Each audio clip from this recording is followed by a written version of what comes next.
Welcome to the Baku City Circuit, where free practice for the European Grand Prix is about to get underway.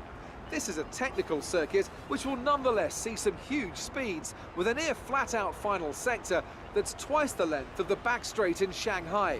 Let's see who can find the right balance in their setup today. A lot of focus is naturally on the drivers, but it's really important for the mechanics to get everything right as well, as one little mistake could cost the team and one of their drivers the race result. These guys are so meticulous and they train and perfect everything that they do. Without question, they feel the pressure in the same way as the drivers, and they share the responsibility to ensure that the car makes it to the end of the race.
Hi, it's Emma.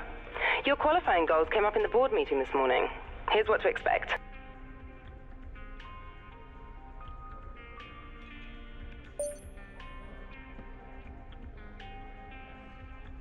Welcome to qualifying in the Republic of Azerbaijan. The teams are making their last-minute adjustments before the lights go green, and the fight for pole position can get underway.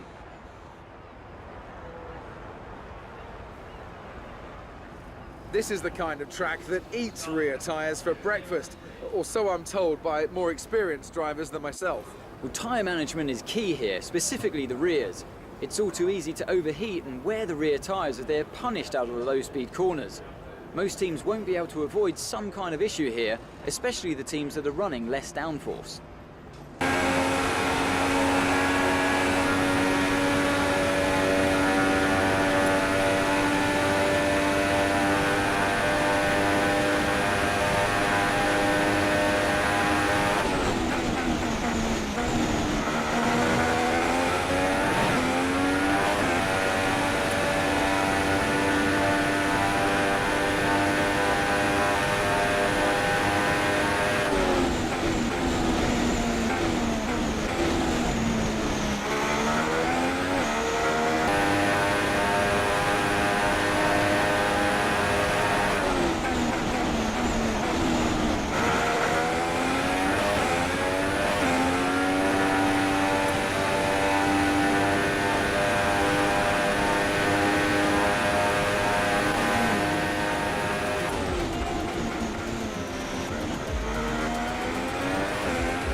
Hi, guess who? I've seen the team's expectations for the race, so I thought I'd pass them on and wish you luck. Take care.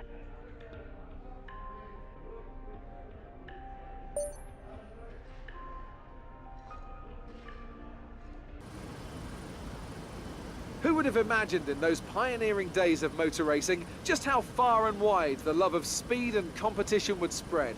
From Brands Hatch to Jerez to Valencia, the European Grand Prix has made its home all across the continent. And now a new era of this storied race brings us here, to the edge of the Caspian Sea. With 20 turns and a length of 3.7 miles, Baku City Circuit in the heart of the Azerbaijan capital is a real test of a driver's endurance, patience and precision. 90-degree corners through Sector 1 lead into a tightening uphill sprint as we start to circle around the old city. Then a 1.4-mile chase flat out through Sector 3 towards the finish line. Anthony Davidson joins me today as we look ahead to something just a little bit different.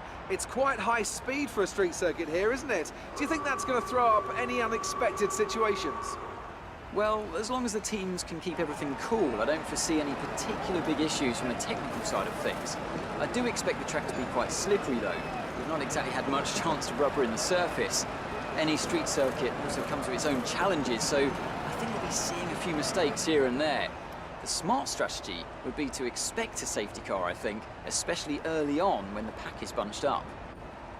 Keep your eyes open on the run to turn 1 and keep it clean. We want to come out in one piece. Good luck.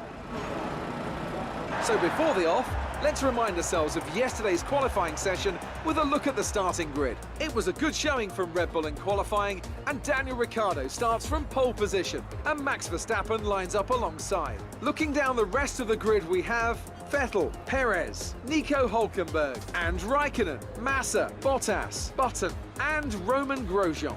Ericsson, Alonso, Esteban Gutierrez, and Rosberg, Sainz, Kvyat, Jolyon Palmer, and a Sauber, Haryanto, and Hamilton, Kevin Magnussen, and Pascal Wehrlein completes the grid.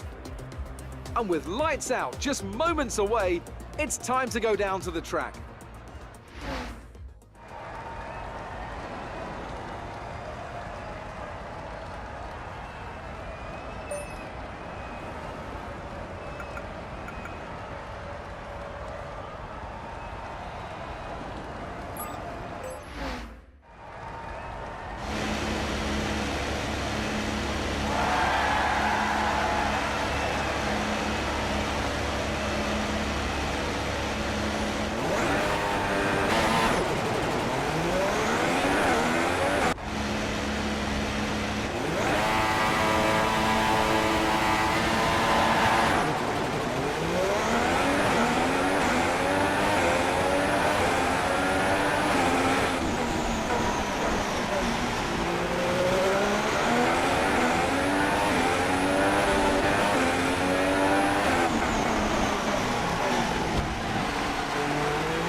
racing on the exit.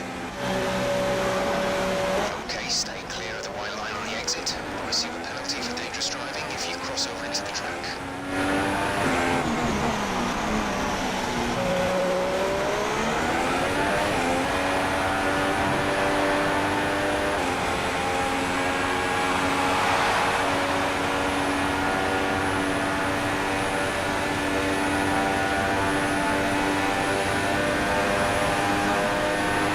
We've pretty much burned off our excess fuel. We'll be back on target soon. Don't wait too long to turn the engine down.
Good job, you did really well. Super driving.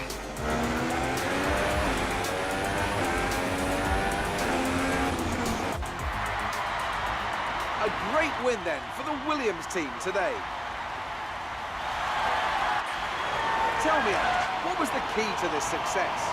The difference was clearly in the strategy. You could tell they'd done a lot of work on the pit wall to really optimise each stint and get the most out of the tyres. And it highlights just how much of a team sport this really is.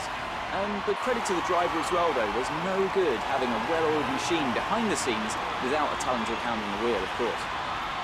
And I can see our drivers making their way out now. It's been a sublime team performance, and it's the culmination of a lot of hard work. Williams are your winners today.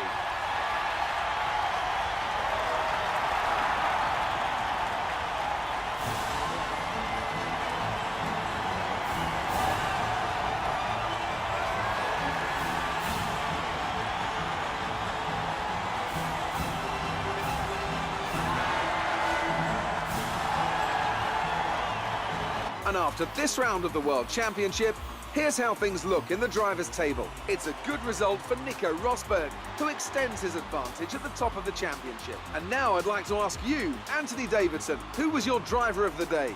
It's a tough one, Crofty, but on balance, I think I'd go for Nico Rosberg.